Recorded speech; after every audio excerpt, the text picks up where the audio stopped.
Okay, excellent. Welcome to the Rotary Club of Kerrville. Thank you all for being here. And for those of you that are joining us again online, glad to have you.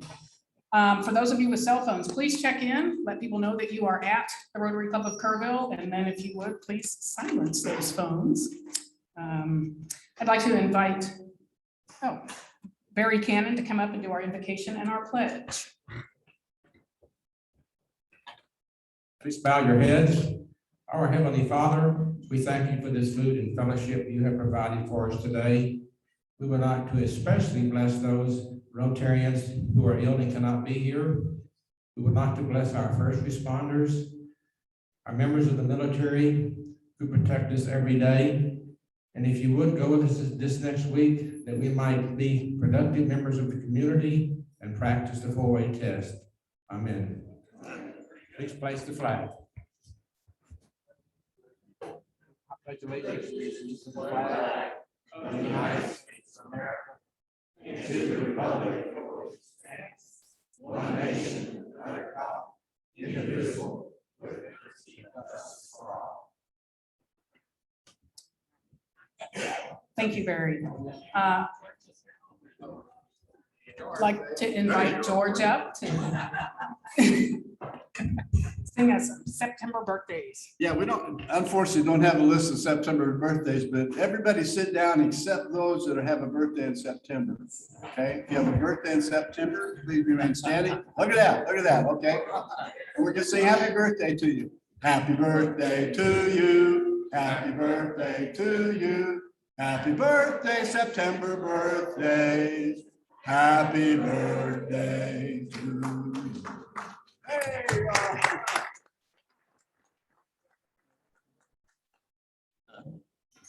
All right, nobody else sneaking up behind me, right? Okay. As you can tell, I am not Jeff Harris. He can't be with us today. He's in Bernie, but certainly we wish him well in his lunch meeting today. So Clint Morris is with us online. I'm going to ask him to introduce our speaker today. Unfortunately, Brad Barnett fell ill and was not able to be here, but Clint worked his magic and found a fantastic, wonderful speaker that we're very excited about. So Clint, are you ready?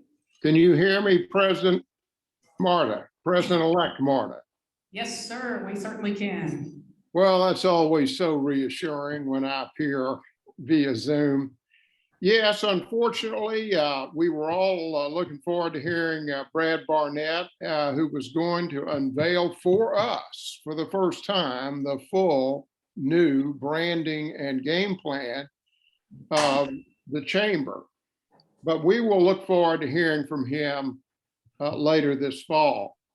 Fortunately and thankfully, we were able on very short notice to get a great speaker and known to all of us, Bill Raleigh, the athletic director for Schreiner, to come talk to us about a sports update in general for Schreiner. And he will tell you about a very interesting initiative that Schreiner is looking into and is in the fact gathering stage and wants to hear from members of the community about it.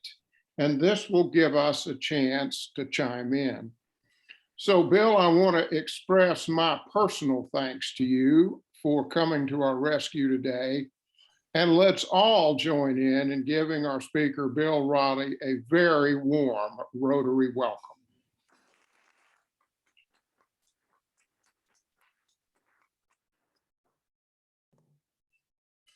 I'm going to try this doing some notes off the phone, which I've never done before and I can't see, so we'll see what happens.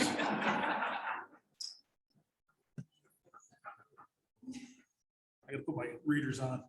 I learned very quickly when I met Clint 4 years ago, when he calls or asks something, you say yes, sir, very quickly. So I'm glad you already caught me on my way to San Antonio. Just so the life, the glamorous life of an athletic director at a small college. I'll just give you a recap. 7 o'clock this morning, we tested student athletes on campus for COVID. Did that. Then I had the pleasure of doing a concussion protocol test for our cross-country team, which is now very neat. It's online and there's all these new fun things to it, but had to do that. And then I got in the car and drove to San Antonio to drop off those tests. Then while I was in San Antonio, I stopped at Sam's to pick up concession stuff for our opening soccer matches this week. And then got here, able to drop some stuff off at campus and then ran over here. So excited to be here and we'll take a deep breath and we'll get started. And then my phone went on me. Here we go. Just some notes. First of all, I want to just kind of talk about and brag on our student athletes. COVID has been, as everybody knows, it's been an interesting 18 months at least. If I never hear the word again when we get through this, I'll be probably the happiest person on the face of the earth. But that being said, Schreiner has been very, very fortunate and a tribute to our student athletes and a tribute to Dr. McCormick and his leadership. We were able to have athletics and students on campus all year last year, which is incredible. I have two daughters in college out of state. One of them unfortunately spent the first part of her junior year with her parents. And you can say that you can imagine that was not the most pleasant of 3.5 months of either of our lives. So she did not mind and all that. So she's back at school very happy. And the other one is in Florida. And they were open, but she went through some interesting growing pains with that as well. So we were very fortunate on campus to have students, and our students were able to participate. First semester, we didn't play any contests, but they were practicing all the time. And then second semester, we did 196 athletic contests between January 15th and May 1st. So you can say that was an experience I hope I never have to do again, but the kid, we were able to pull it off. The students did a great job. And everybody knows the freeze. We were the only institution in our conference that came out of the freeze without any pauses. Because one of the things we're able to do, and I've got a young staff, our coaches kept the students active.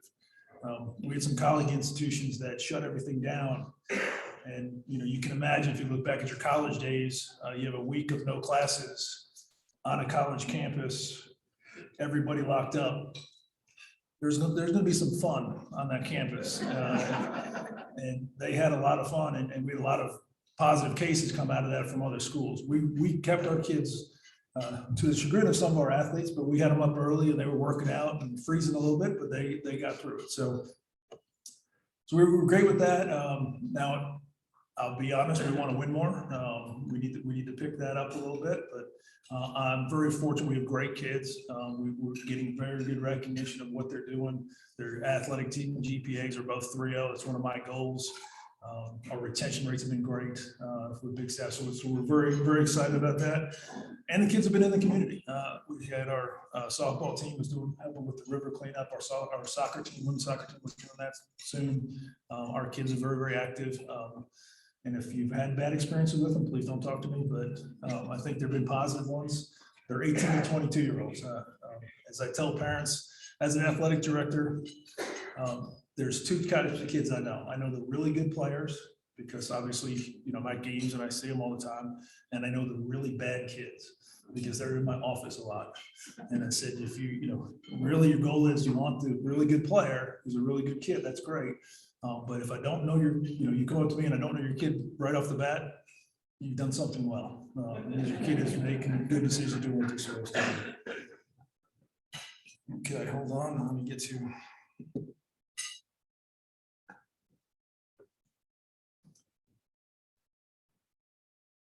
The other thing we've done this year, we're very fortunate. We hired a women's basketball coach who was a 2-time All-American at Texas. Was I think the 18th pick in the WNBA draft when she came out. Her name is Stacey Stevens. She is in the Athletic Hall of Fame at Texas, not just the Women's Basketball Hall of Fame, the overall Athletic Hall of Fame. So we're excited to get her, and she's been a great example. And as I told somebody the other day, her best part is she's a better person than she was as a player. And that, for me, again, in my world, it's great to have someone you can say, hey, get this done, it gets done. No questions and all that stuff. So we're excited about her. We've got our golf coach, Alan Baxter, played at UT golf. He's graduated from St. Mary's, but he's been with us a couple of years. If anybody plays golf, He's a great person to get to know. If you need help on your golf swing, let me know. He is fantastic, and he's taken a golfer who, as I described it, my drive looked like an S. And most people who I play with kind of went, how do you do that? I had no idea, but I would aim. He's got that straightened out. I'm actually a halfway decent golfer. I won't take credit for being a good one yet, but if you have anybody who's looking to help with the golf swing, he's fantastic with that.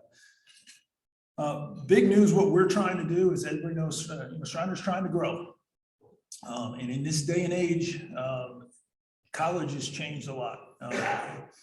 When I describe it as, back when I went to school, it was you were looking at the best academic institution you could get into. Parents were looking at that way. Everybody was trying to get, how can you get to that next tier? Now it's kind of changed. Now it's, how cheap can it be? Number one conversation I get with people is, I want to make it cheap. And I'm going to pick on, is there any Aggies in the room? Yeah. All right, I'm going to apologize up front. My daughter was looking at Texas A&M for engineering school, and they're fantastic. It is a great place. As a non-big school person, I called my wife in the middle of our visit, and I almost joined up. They were incredible. It was an amazing experience, but it's a great example of it. The sticker price is great. They do a great job of marketing. It looks cheap. And then when we started going into it, they charge you for pretty much everything. And I joke about, they charge you for a door in your dorm room. It's an extra if you want air, not just air conditioning, actually air to breathe.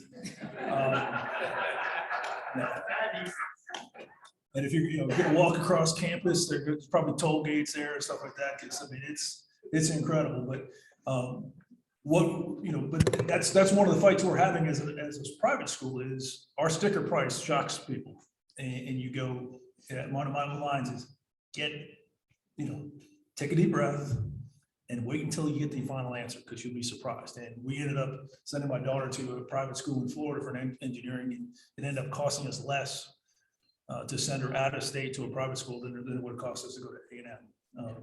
And that wasn't the reason we didn't do it that way. She didn't want to go to a school of 45,000. She wanted to go to school of 5,000, which was what we wanted her to do. So it's a big challenge right now in higher education, and you need to, competition for students is great. Fortunately, athletics is one of the best things that we have, because parents are willing to, they want their kids to be able to continue doing something they love. Now, sorry, Clint. But so as we're now looking to grow, we're trying to grow some academic programs, looking at criminal justice, looking at engineering should be coming in, trying to create that menu that makes kids excited. We're also doing, which I think I'm excited about, is the rural strategy, looking to go into untapped markets of students, because, you go out to some of these towns in West Texas, Kerrville is the big city. People are like, hey, this is great. They don't want to go to San Antonio. They want to come here where they can feel comfortable and feel safe. So that's exciting. From an athletic point of view, we're looking at a full menu of options: lacrosse, swimming, everything you can imagine. If anybody has any ideas of sports, what I've learned, I'm not a Texan by birth. I never realized until I got here how big the state is. I'll tell a quick story. I was driving back from a recruiting visit when I was coaching basketball, and I'm talking to a friend of mine from back east, and I just tell him, hey, I'm on my way back. It's 11 o'clock at night or whatever the deal is. I've got 3.5 more hours before I can get home, and I heard the phone drop. He's like, 3.5 more hours? I said, yeah, it's about a 6-hour drive to a high school basketball game. Sat there for 2 hours, got back in the car and came home.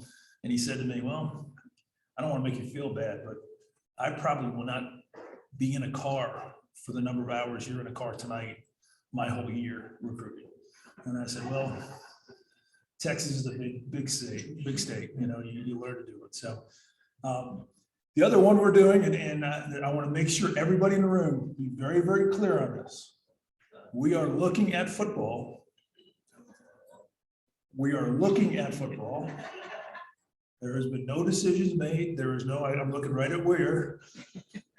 We're looking at all the options. Football is one of them. Because again, it's one of those things. I told Dr. McCormick this when it first came up. I'm a basketball guy. Never was a football player, I was a basketball guy. This to me is the equivalent of a school in Indiana looking at basketball. All right, it's part of the ethos. It's part of what Central Texas is, what Texas is. And I'll use again, my two daughters. Neither one of them are athletes.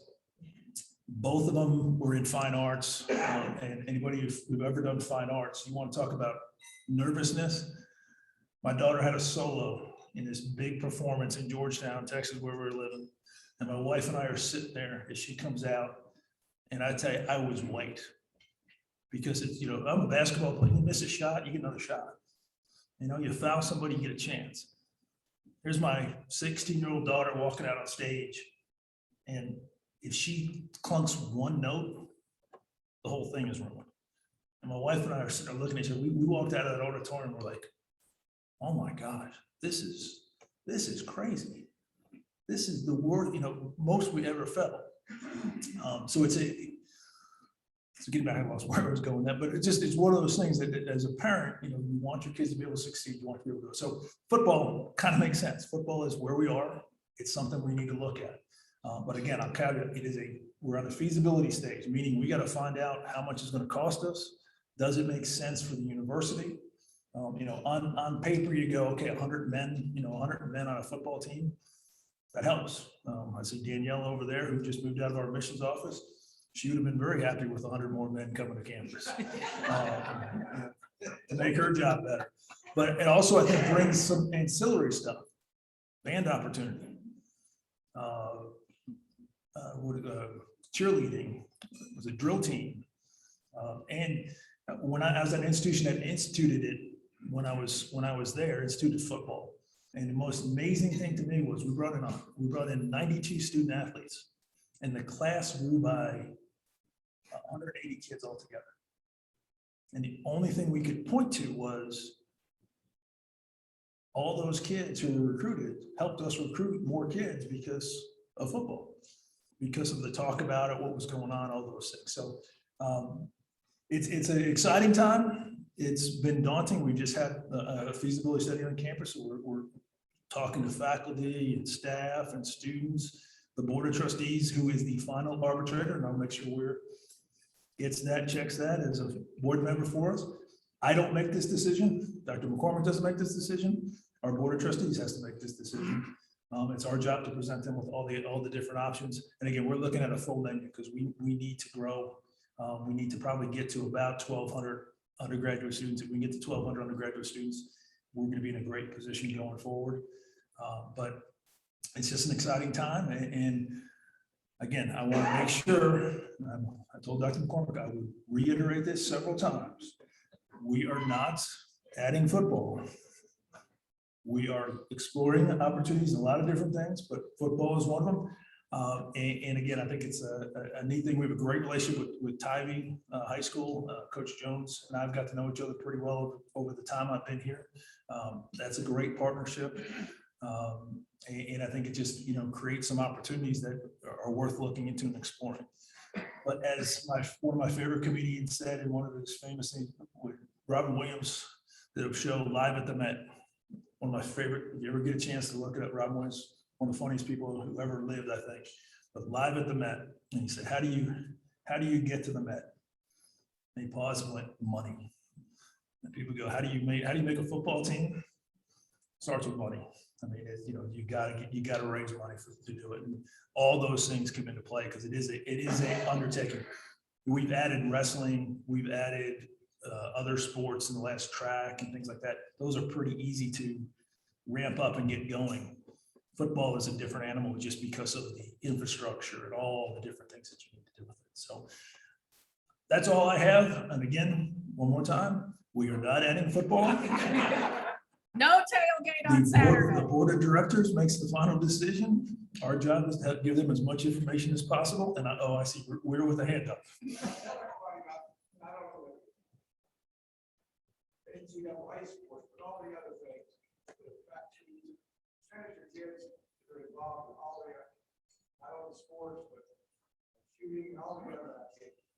Yeah, we're very fortunate. We are, and I've learned a lot. Again, I'm not a native Texan, so I'm over a shotgun team, which is amazing. I'm over a precision rifle team, which just actually won our conference championship last year, which is, if you've ever seen precision rifle, best way I describe it, it's sniper training.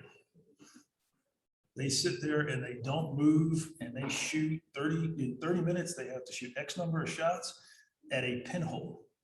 And to watch some of these kids, it's, you know, again, as someone who was around 18 to 22-year-olds, to watch those kids be able to discipline and shoot at this little pinhole and do very well at it, you go, wow, there's hope for the world in a lot of ways. So we have shotgun with that. We have equestrian, which is a great one. We're trying to build through our club program, because shotgun started years ago, well before I got here, as a club, and it just kind of grew. So we're trying to do that. We have a bass fishing program that we're kind of recentering as a club that will eventually grow back up. And we're, you know, and one of the things, the great thing about small school is we've got people very excited to, will the students have an idea that sounds good, we're willing to look at it. Frisbee golf, ultimate Frisbee, all those things it's amazing what is played at college with students. So we've got a full menu of that. We've got a mix of NCAA sports, we have 15 NCAA sports, and then we have these 3 varsity programs, shotgun, which one is finished in the last 2 years, won a national championship, runner-up in the national championship. I'll throw out to the Aggies won the national championship in shotgun, precision rifle, and equestrian. What is your current enrollment of About 1,100 total. We have about 900 residents on campus, and of those 900, about 430 of them are athletes in the varsity programs and NCAA sports.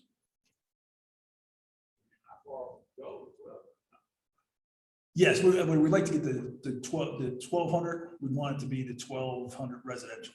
So about 300 more students, 1,100 more residential students would make it. And again, with the world as it is right now, as we all know, get people online, get people doing everything. It's amazing, amazing different world.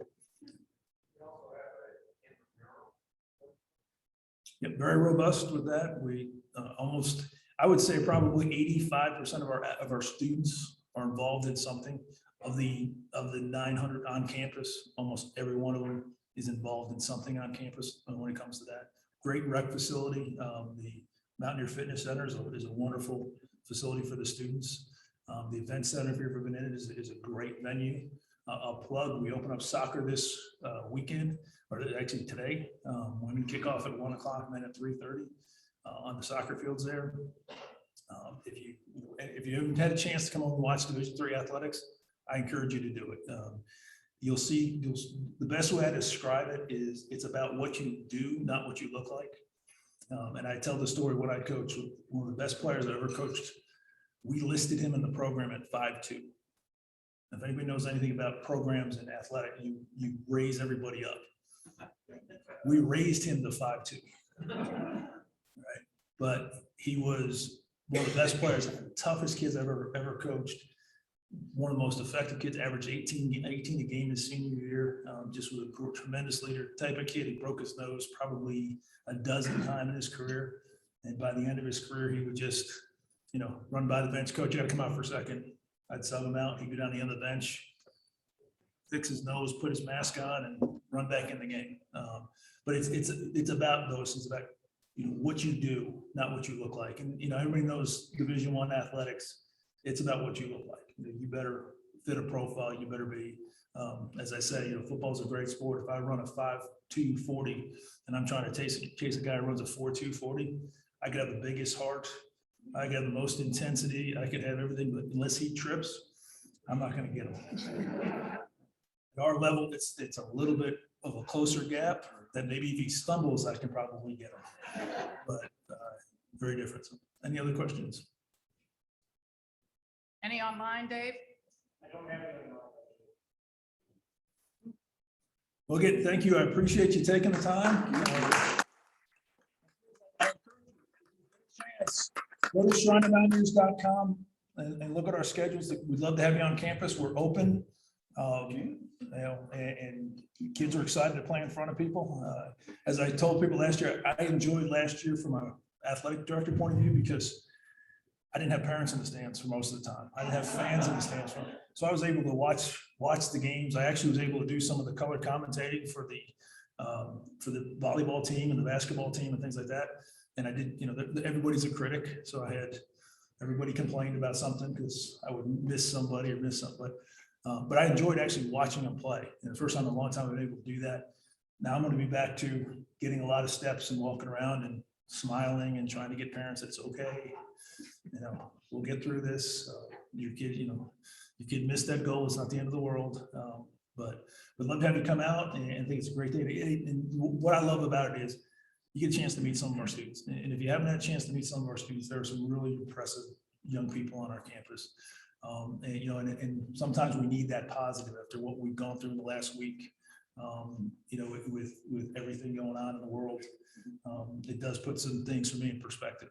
And you know, as I told my wife this morning, it's, you know, after what happened in Afghanistan and what's happened in the last couple of weeks, I love playing sports, and I think it's one of the greatest things. That I was walking in, and I'm playing in the over 50 softball league.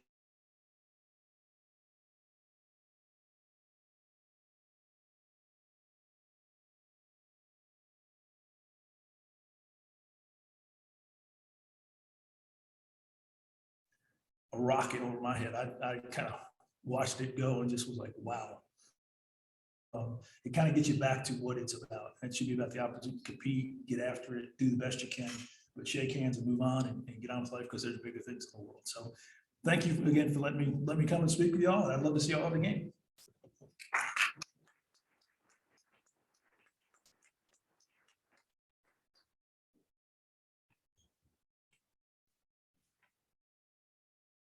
Thanks, Bill. The times that you spoke have always been enlightening. You did a great job.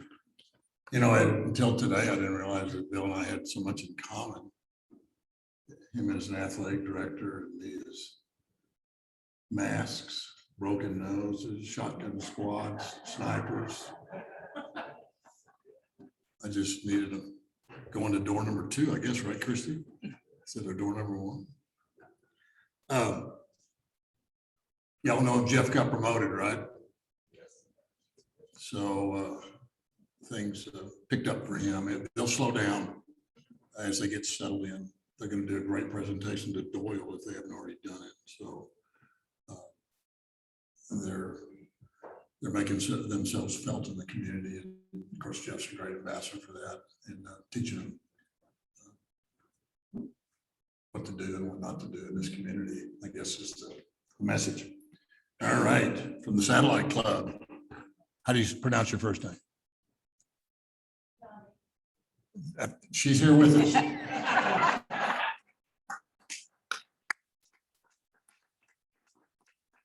need to get my wife in the room with you because she speaks French and I don't. I apologize. So glad you're here. Ms. Monta, you have 2 guests? Yes, I have guests. So today I brought 2 new folks from Schreiner, Assistant Directors of Development, Danielle Yensky, who actually was part of our admissions team, and Jessica Belchner.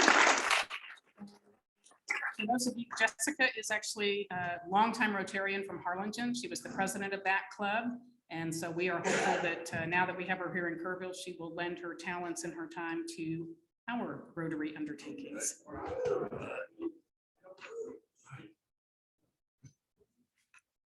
Our Rotaries like the sheriff's office. Every time I turn around, there's more talent coming in the door.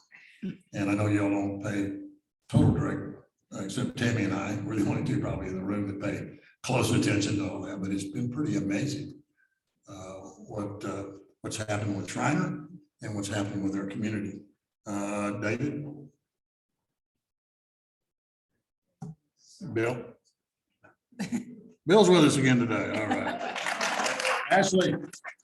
Yes. Oh, well, yes, I guess technically she is still a guest and bond, she's going to be transferring. Good. Her name. Yes, I have Marie Susan again. Unfortunately, Welcome back.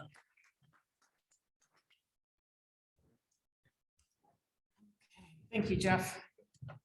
Is Stephanie Miller with us online? Okay. Does anybody have families in Rotary information that they feel comfortable sharing? Okay. Just a couple of announcements. So one, thank you to everyone that came out for the river cleanup on Saturday. We had, I think, about 25 there. Lots of people from this club, lots of Interact students. We had a really good turnout from Interact students, and it was great. Cleaned up trash on both sides of the river, from the Louise Hayes Bridge, Sidney Baker Bridge, almost down to G Street, not quite. But that was really good. And so thank you everyone that came out for that. Labor Day Walk-a-thon is coming up on Monday. Thank you to everybody that went and signed up after last week's meeting. We're doing pretty well with volunteers. We still have some slots. I do have email from Shanna in the Interact Club that they will have some students at the event for us to help.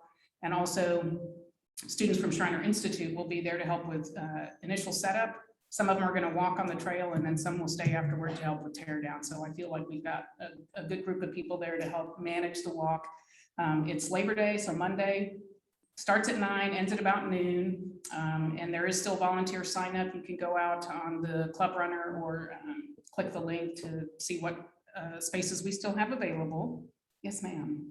It should be on social media for too long, so if you're on social media, share it out so that you know that we are offering this free awareness. Okay, so for those of you online that maybe didn't hear that, Ashley said that this will also be on social media soon, so be sure to push that out to your social media networks. We have new shirts.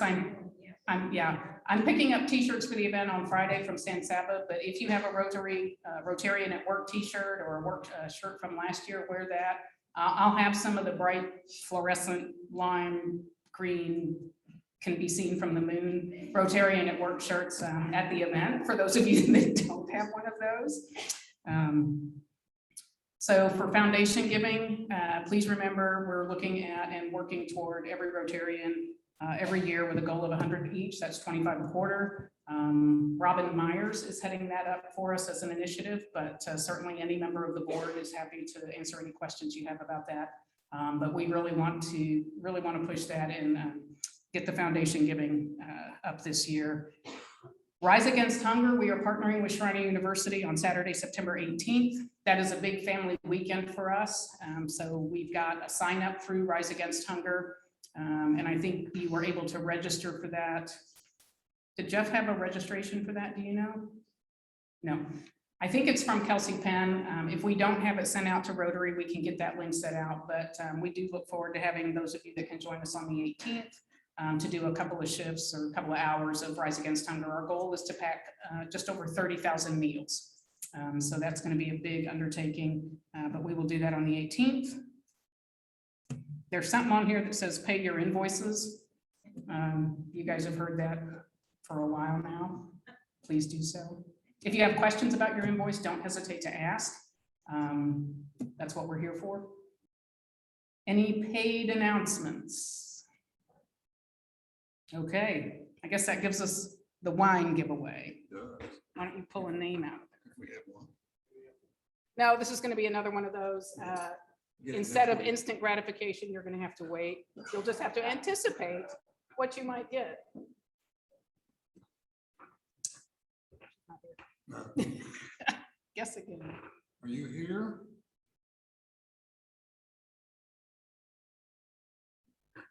Tim Campbell, are you wearing your pin? Okay. I don't see Bryant Truitt here. He's not. No, he's not.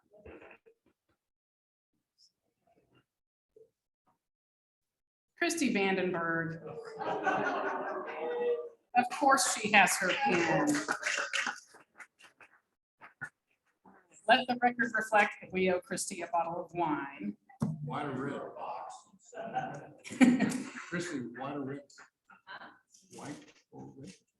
Sweet, whatever. Some kind of sweet wine, okay. And then the next meeting, our speaker is going to be William Groneman, commemorating 9/11. Captain. William Groneman. Okay. If you guys will all join me in the four-way test.